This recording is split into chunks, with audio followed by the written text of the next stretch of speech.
Hello, blend enthusiasts. Today, we're going to be talking a little bit more about shaders.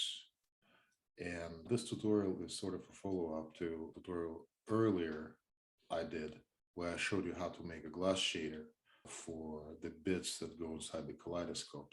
And then I realized that we can control all of the bits with one shader. So today I'm actually going to show you how to build that kind of shader.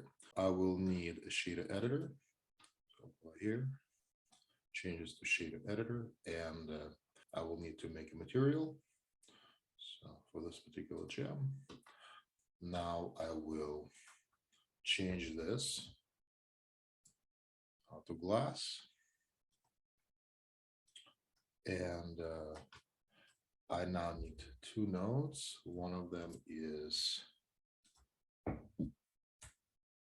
object info, and I also need color ramp. Okay.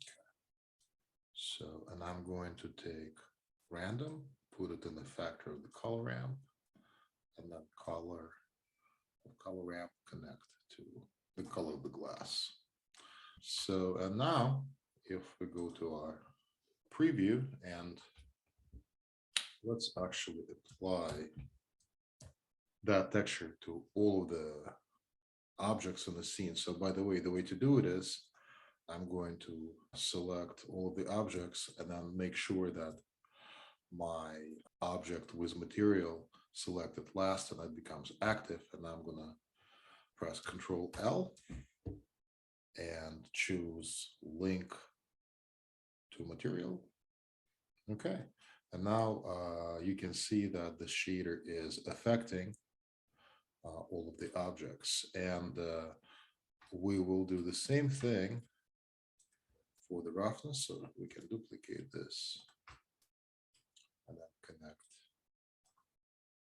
this color into the roughness output, and then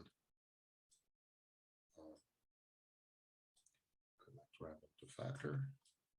Now we just set color ramp to variation. So what I'm doing, I'm clicking on those little markers, making more of them. Now what I also can do is I can change the interpolation to constant. So, and that will limit how many colors are chosen to just a single color. So now I can go ahead and start things that I may